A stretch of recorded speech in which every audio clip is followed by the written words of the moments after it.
오늘은 참사랑을 만났습니다 시리즈 7번째 온유하고 겸손한 사랑이라는 제목으로 여러분들과 함께 은혜를 나누고자 합니다. 이제 벌써 12월도 많이 지나가서 11일이 되었네요.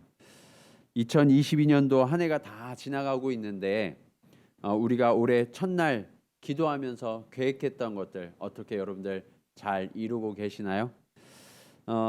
기쁨도 감사도 있으시겠지만 또 한편으로는 여러 가지 아쉬움과 안타까운 그런 마음도 있으실 걸로 생각됩니다. 사실 우리가 살아가고 있는 요즘 시대를 보면 세상은 그 어느 때보다도 더 심각한 이야기들을 우리에게 들려주고 있는 것 같아요. 질병의 소식이 끊어지지 않고 있고 전쟁도 1년 가까이 지속되고 있고 또 기후와 환경의 위기는 점점 더 재앙으로 우리 인류를 위협하고 있죠. 또 경제적으로는 침체가 점점 더 심해진다는 그런 안 좋은 소식들이 곳곳에서 들려오고 있습니다. 그러다 보니까 기쁘고 감사한 이야기보다 어쩌면 우리를 긴장하게 하고 어렵게 하는 소식이 더 많은 한 해가 아니었을까 그렇게 생각이 됩니다. 그런데 그렇게 긴장하고 또 아쉬움을 많이 갖다 보면 우리가 세상을 살아내는 것이 힘든 것처럼 여겨지고 그러면서 우리 주변의 이웃들을 좀 넉넉한 사랑으로 품고 돌아보지 못하는 그런 한 해가 아니었을까 하고 반성을 해보게 돼요. 그래서 저는 오늘 여러분들과 함께 예수님이 우리에게 가르쳐 주신 사랑의 아주 특별한 모습, 겸손하고 온유한 모습을 함께 배우고 이렇게 힘들고 어려움 속에서 우리가 진짜 사랑하는 법은 온유하고 겸손한 모습이다라는 그 교훈을 함께 배우고 또 함께 따르는 시간이 되기를 원합니다. 자, 그런 참사랑을 누리려면 어떻게 해야 할까요? 첫 번째로 누가 온유하고 겸손한 분인가라는 것을 우리가 알아야 합니다. 여러분, 온유하다라는 의미가 뭐라고 생각하세요? 사전적인 의미를 보시면 이렇게 되어 있어요. 성격, 태도 따위가 온화하고 부드럽다. 자, 그런데 우리도 이 말처럼 우리의 성격이나 태도가 부드러워야 온유하다, 겸손하다 이런 생각들을 갖고 있다 보니까 가끔 우리가 힘들고 어려울 때 그것을 표현하지 못하는 경우들이 참 많이 있죠. 그러다 보면 내가 점점 더 힘들어지고 어려워지는 그런 경험들을 하게 돼요. 하지만 성경적인 온유의 의미는 조금 달라요. 그래서 저는 오늘 여러분들과 성경적인 진짜 온유함과 겸손함이 어떤 것인지 그리고 그 온유와 겸손을 가르쳐 주신 분이 누구인지 오늘 말씀을 통해서 함께 살펴보고 제대로 그 의미를 배우는 시간이 되기를 원합니다. 오늘 본문에 그 온유의 의미가 잘 나타나고 있는데 그때에라는 특정 시간으로 오늘 본문이 시작되죠. 그 이야기는 오늘 본문의 앞의 이야기로부터 오늘 본문의 이야기가 연결되어지고 있구나 하는 것을 우리가 알 수 있어요. 자, 18절로 19절 말씀을 보시면 주님이 이렇게 말씀하십니다. 요한이 와서 먹지도 않고 마시지도 아니하며 그들이 말하기를 귀신이 들렸다 하더니 인자는 와서 먹고 마심에 말하기를 보라 먹기를 탐하고 포도주를 즐기는 사람이요 세리와 죄인의 친구로다 하니 지혜는 그 행한 일로 인하여 옳다함을 얻느니라. 주님이요 이런 이야기를 들으신 거예요. 그리고서 주님이 어떻게 하셨느냐? 책망하셨다라고 말씀하세요. 20절을 한번 보실까요? 예수께서 권능을 가장 많이 행하신 고을들이 회개하지 아니하므로 그때에 책망하시되. 성경은요 아이러니하게도 예수님이 가장 많이 사역하시고 가장 큰 권능을 행하셨던 그 마을들의 사람들이 오히려 회개하지 않았다 라고 증언하고 있죠. 게다가 자신들을 위해 놀라운 기적과 은혜를 베풀어 주신 그 주님에 대해 비난하기까지 했다라는 거예요. 그리고 그 비난한 내용을 보면 주님이 말씀하셨죠. 요한이 금식을 하니까 귀신 들렸다라고 비난을 하더니 예수님은 반대로 잘 드시니까 먹기를 탐하는 죄인들의 친구다라고 비난을 하고 있었더라는 거예요. 안 먹어도 비난, 잘 먹어도 비난. 예. 어디에 우리가 어느 장단에 춤을 춰야 될지 모르는 그런 모습이죠. 바로 이런 모습 때문에 예수님은 유대인들을 책망하셨다는 거예요. 그런데 우리가 여기에서 주목해야 될 거 있어요. 예수님이 이 책망 직후에 스스로에 대해서 이렇게 소개하시거든요. 29절 상반절 말씀 보시면 나는 마음이 온유하고 겸손하니라고 스스로를 말씀하고 계세요. 이 말씀을 들으면 우리는 좀 혼동이 올 수 있거든요. 아니, 예수님이 자신을 비난하는 사람들이 있어도 좀 참으시고 용납해 주시고 그러실 줄 알았더니 책망을 하셨잖아요. 그런데 그렇게 아주 매몰차게 책망을 하셨는데 스스로에 대해서 뭐라고 말씀하세요? 나는 마음이 온유하고 겸손하다. 여러분, 이 말씀을 들으면 조금 의문이 생기지 않으세요? 어떻게 예수님이 온유하고 겸손하다고 하실 수 있을까? 그런데요, 여기에 바로 성경적인 온유와 겸손의 진짜 비밀이 담겨 있어요. 안타깝게도 예수님이 권능을 가장 많이 행하셨던 그 마을의 사람들이 예수님을 비난하고 모함했다고 말씀드렸잖아요. 여러분이 만약 이런 비난과 모함을 받으면 여러분은 마음이 어떠실 것 같으세요? 어쩌면 이런 마음이 드셨을지도 모르겠어요.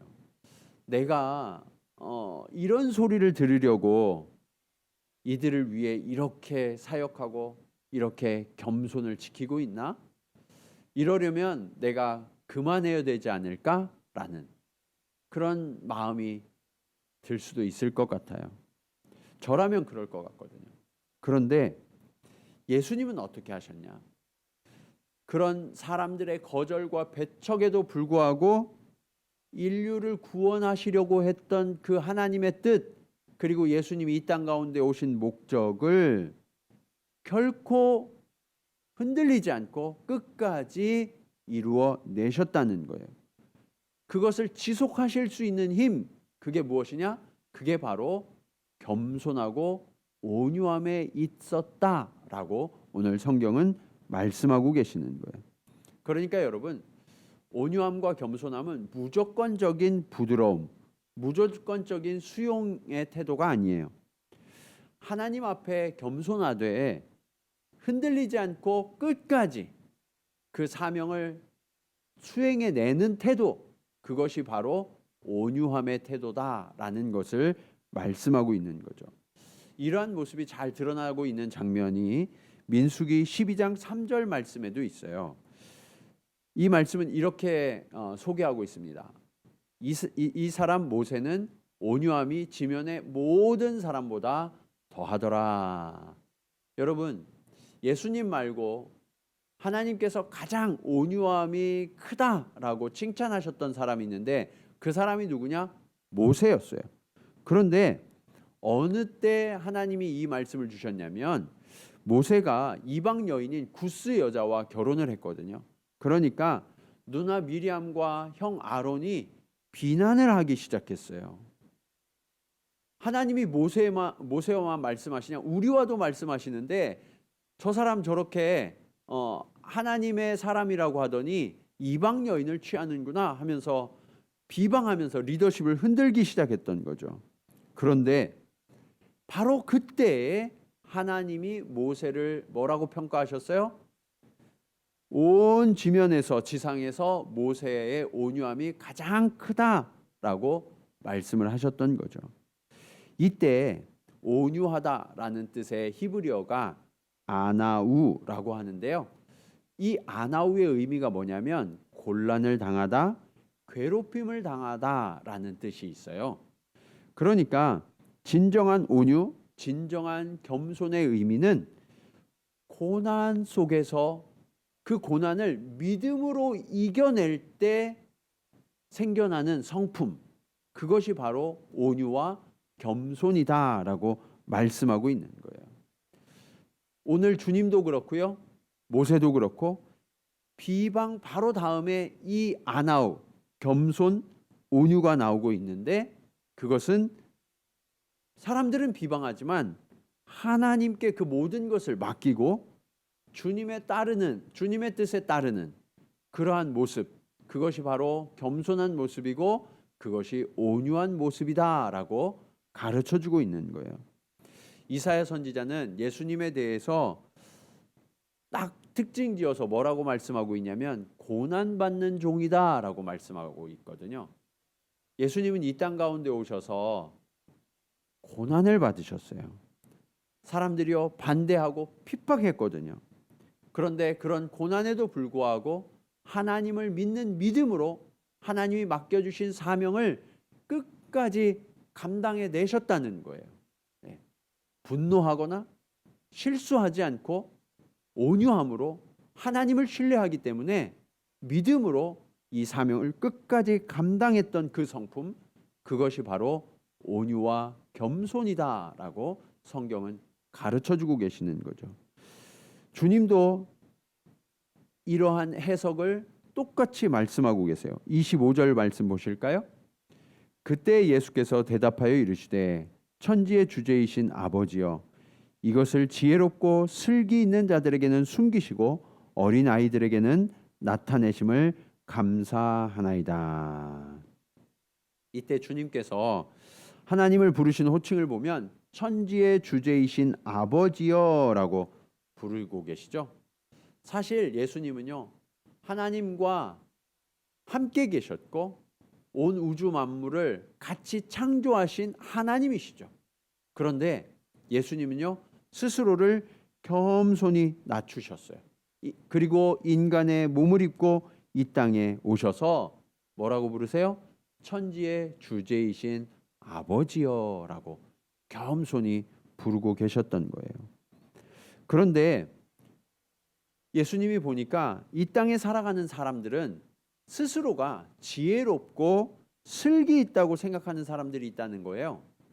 그런데 그렇게 지혜롭고 슬기롭다고 생각하는 사람들은요, 나의 지식, 나의 경험, 나의 이성, 나의 합리, 이런 것을 따르니까 하나님의 뜻을 알 수가 없더라라고 주님이 지금 평가하고 계시죠. 반대로 순진한 어린아이들에게는 하나님께서 그 뜻을 나타내셨다는 거예요. 왜요? 말씀은요, 겸손한 자만 깨달을 수 있기 때문이죠. 그리고 주님은 그 깨달음을 얻는 이 어린아이와 같은 자들에 대해서 이렇게 말씀하고 있어요. 26절 보시면 옳소이다, 이렇게 된 것이 아버지의 뜻이니이다. 그러니까요, 스스로 똑똑하다고 생각하는 사람들은 아버지의 뜻을 알 수가 없고요, 어린아이와 같이 때로는 사람들이 무시하고 그런 사람들, 그렇게 순전한 사람들은 오히려 하나님의 뜻을 알게 되는데 그것이 바로 하나님의 뜻이다라고 말씀하고 계시는 거죠. 사랑하는 여러분, 오늘 우리도 고난의 시대를 지나가고 있잖아요. 그런데 이 고난 속에서 함께 우리와 고난을 받으시는 그 예수님, 그 예수님의 성품, 그것을 배우면 우리도 겸손해지고 온유해질 수 있다는 거예요. 그래서 지금 우리가 참 힘들고 어려운 시기를 지나가고 있지만 오히려 이때가 예수님의 겸손과 고난을 배울 수 있는, 온유를 배울 수 있는 최고의 기회다라는 것을 깨닫고 저와 여러분 모두가 그 주님을 믿는 믿음으로 맡기신 사명을 끝까지 감당해내는 온유하고 겸손한 한 분 한 분이 되시기를 주님의 이름으로 간절히 축원합니다. 자, 그렇다면 우리가 정말로 온유하고 겸손한 사람이 되려면 어떻게 해야 할까요? 오늘 말씀의 두 번째 교훈입니다. 온유하고 겸손한 주님께로 나아가셔야 돼요. 여러분, 우리가 앞서서 온유하고 겸손한 사람의 모델이 예수님이라는 것을 살펴봤잖아요. 그렇다면 주님은 어떻게 온유하고 겸손하실 수 있었을까요? 그것은 주님과 하나님 아버지와의 관계가 어떤 관계였는지를 우리가 주목해 보면 그것을 잘 알 수가 있어요. 27절 말씀 보실까요? 내 아버지께서 모든 것을 내게 주셨으니 아버지 외에는 아들을 아는 자가 없고 아들과 또 아들의 소원대로 계시를 받는 자 외에는 아버지를 아는 자가 없느니라. 주님은 당신께서 온유하시고 겸손하실 수 있는 이유를 두 가지로 지금 설명하고 계시는데, 먼저는 하나님 아버지께로부터 모든 것을 내가 받았다라고 말씀하고 계세요. 그러니까 주님이 온유하고 겸손하실 수 있는 이유는 하나님 아버지로부터 충만하게 됐다는 거예요. 모든 것을 받아서 완전해지고 부족함이 없는 충만한 상태가 되셨기 때문에 온유하고 겸손하실 수 있다라고 말씀하시죠. 여러분, 사람들은요, 예수님을 거절했어요. 그리고 비난했어요. 그러나 예수님은 충만하셨기 때문에 사람들이 아무리 받아들이지 않아도 예수님이 그 전능하신 능력으로 모든 것을 이루실 수 있다는 것을 믿음으로 확신하셨던 거죠. 그래서 예수님은요, 사람들이 예수님을 핍박하고 십자가에 못 박아 죽였지만 주님의 그 전능하신 능력으로 말미암아서 사망 권세를 이기시고 구원을 완전히 이루실 수 있었던 거예요.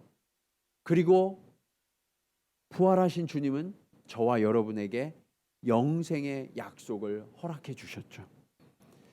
이처럼 하나님으로부터 모든 것이 내게 주어졌다라는 것을 믿는 사람들은요, 사람들이 우리를 거절해도, 때로는 사람들이 우리의 공급을 끊어도 우리는 두려워하거나 염려하지 아니하고 믿음으로 온유함과 겸손함을 지킬 수 있는 거예요.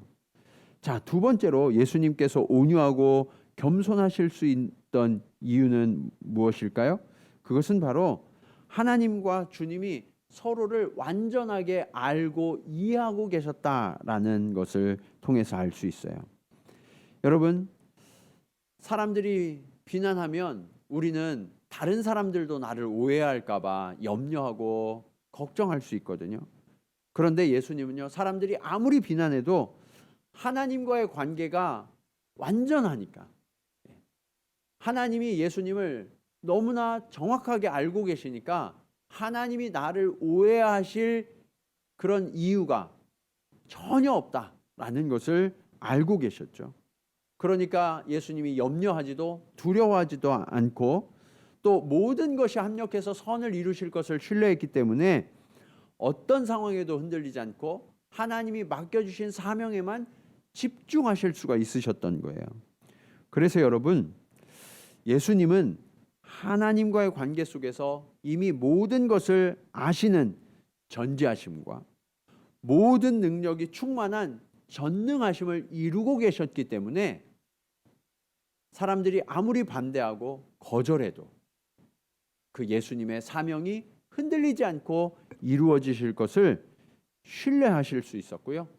그래서 온유함과 겸손함을 지속하실 수가 있었던 거죠.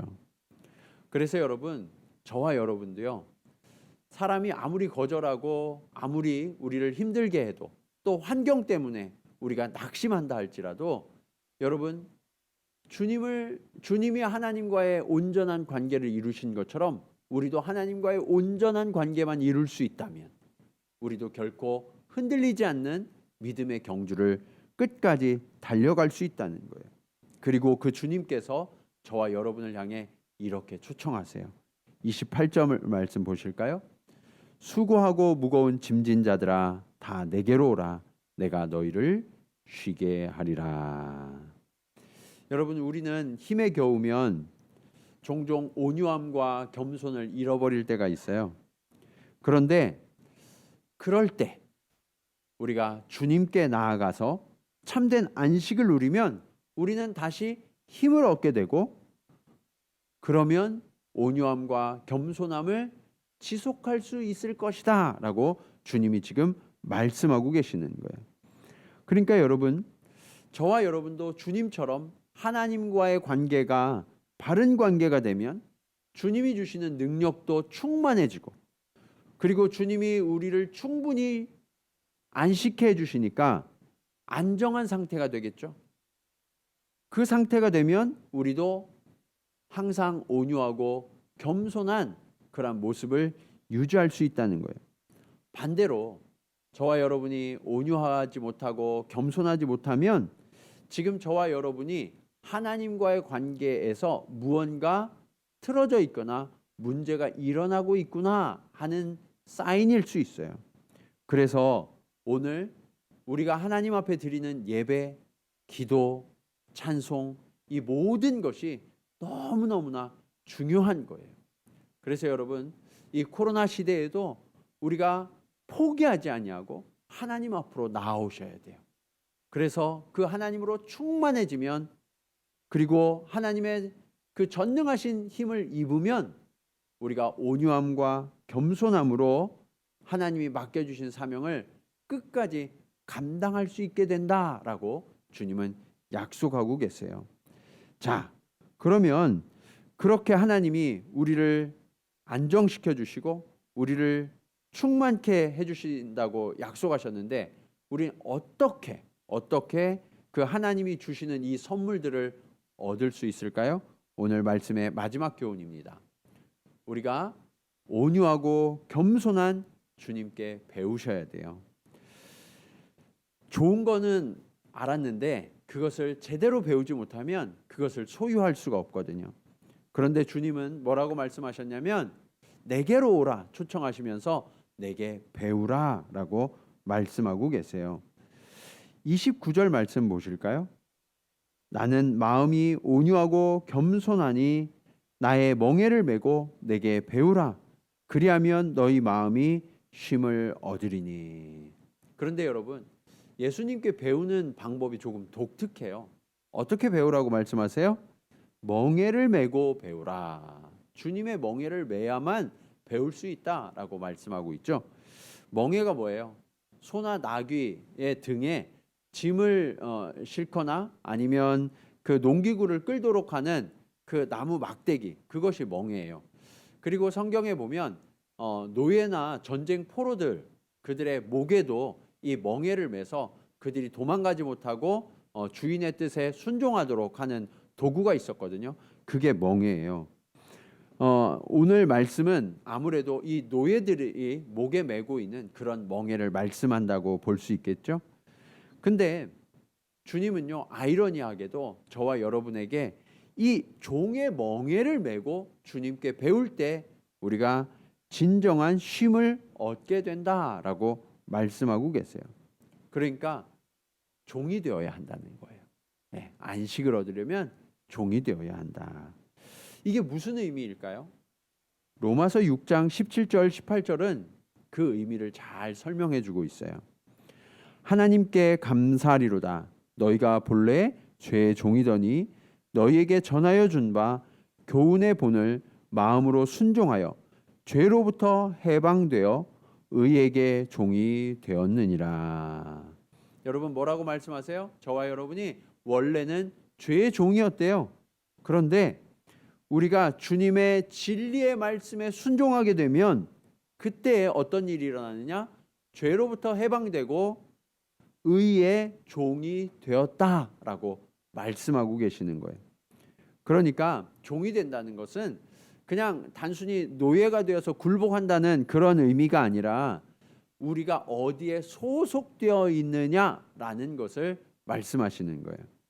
이전에는 저와 여러분이 세상에 속해서 죄를 행했다면 이제는 주님께 속해서 의를 행하는 사람이 되게 하셨다라고 말씀하시는 거죠.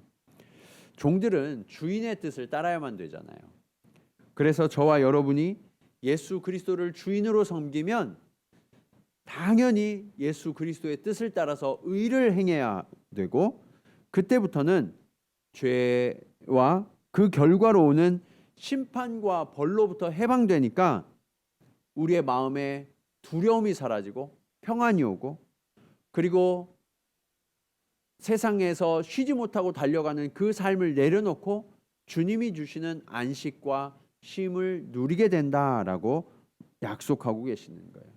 그런 의미에서 주님은 이렇게 강조하세요. 30절 말씀입니다. 이는 내 멍에는 쉽고 내 짐은 가벼움이라 하시니라. 여러분, 주님께 매이는 것, 그러니까 주님의 종이 되는 것은 결코 무거운 것이 아니라고 말씀하세요.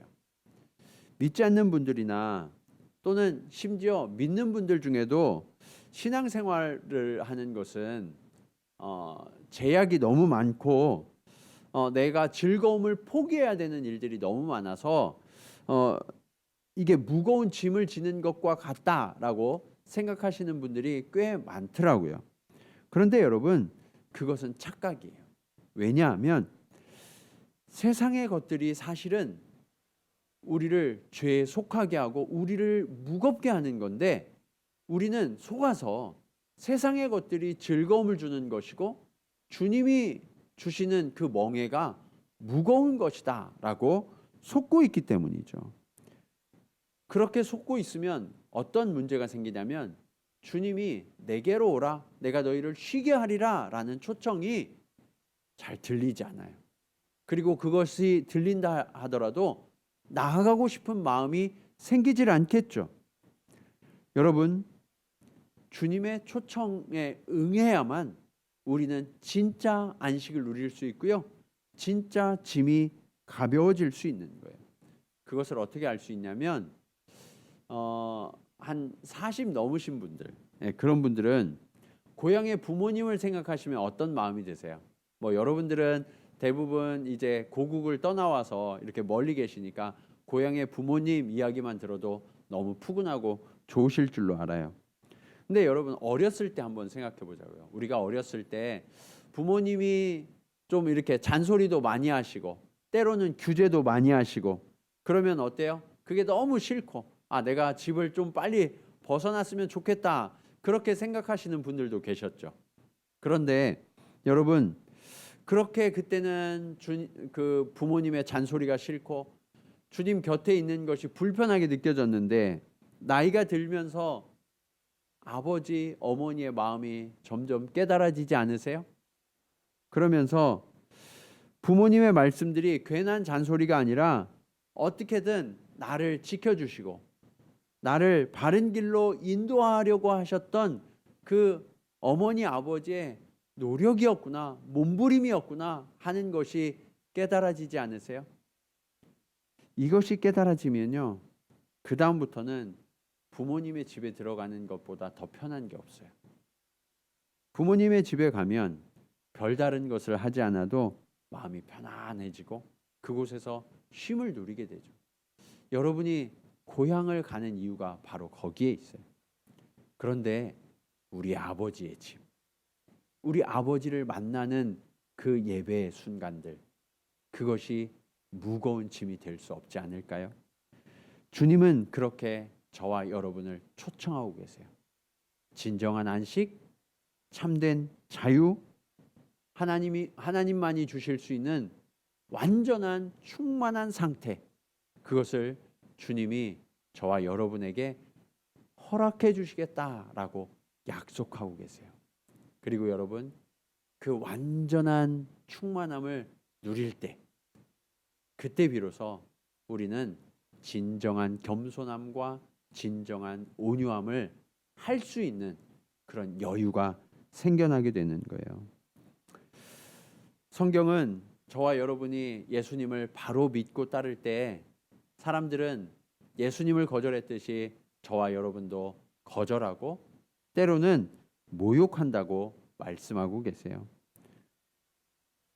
그런 모욕과 그런 거절을 당하면 우리도 이 믿음의 길을, 믿음의 길까지는 아니어도 이 섬김의 길을 좀 멈추고 싶은 그런 유혹에 빠질 때가 있죠.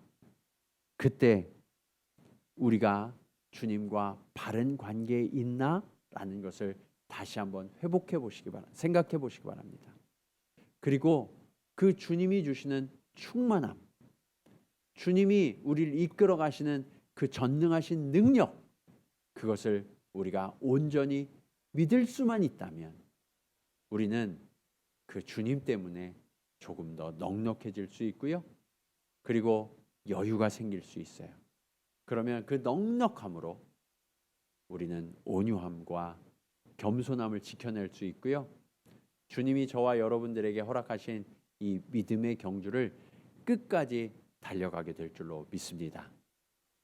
오늘 이 말씀을 듣는 저와 여러분 모두가 주님으로부터 겸손함과 온유함을 배워서 그 주님의 능력으로 이 사명의 길을 끝까지 완주하시기를 주님의 이름으로 간절히 축원합니다. 우리 이 시간 말씀을 기억하시면서 함께 기도하기 원합니다. 우리 기도할 때 하나님 아버지, 그렇습니다. 우리가 진정으로 온유하고 겸손한 사람이 되기를 원합니다. 우리가 온유하고 겸손하기 위하여서 주님께로 나아가야만 나의 무거운 짐을 내려놓고 쉼을 얻으며 하나님 아버지가 주시는 그 충만함과 그 은혜로 말미암아서 내가 이제는 두려워하거나 염려하지 않고 끝까지 온유하고 겸손한 믿음의 경주를 달려갈 수 있음을 배웠사오니 주님, 그렇게 우리를 가르쳐 주시고 우리를 인도하여 주시옵소서. 우리 간절한 마음으로 함께 기도 드리시겠습니다. 살아계셔서 역사하시는 주님 감사합니다. 아버지 하나님, 오늘 우리가 주님의 온유와 겸손을 배우기를 원합니다. 주님, 우리에게 말씀하여 주시고 우리를 가르치시고 우리를 인도하여 주시옵소서. 아버지 하나님, 우리는 온유에 대해서 오해하고 있었습니다. 겸손에 대해서 오해하고 있었습니다. 무조건 참으면 된다, 아버지 하나님 무조건 견디면 된다고 그렇게 생각했는데, 아버지 하나님, 이 온유함은 하나님의 이루심을, 하나님의 전능하심을 전적으로 믿는 믿음에서 나오는 온유함을 주님 깨달아 알게 하시니 감사합니다. 주님, 이제 우리가 그렇게 하나님의 약속과 하나님의 충만하신 약속, 하나님의 전능하심을 기대어서 이 온유함을, 겸손함을 끝까지 이루어낼 수 있도록 주님 인도하여 주시옵소서. 온유하고 겸손하신 주님, 우리가 주님께로 나아가 주의 지우시는 멍에를 메고 주님으로부터 온유와 겸손을 배우기를 원합니다. 아버지 하나님, 무조건 참고 무조건 인내하는 것이 아니라 하나님께서 우리에게 주신 그 사명, 그 약속, 그 충만함, 그 은혜, 그것이 우리에게 있기에 하나님이 그것을 이루어 주실 것을 신뢰하는 이 믿음의 경주, 그 과정 속에서 탄생하는 것이 온유와 겸손임을 깨달아 알게 하시니 감사합니다. 특별히 주님, 비난과 비방 속에서 이 온유가 자라나게 하심을 깨닫게 하시니 감사합니다.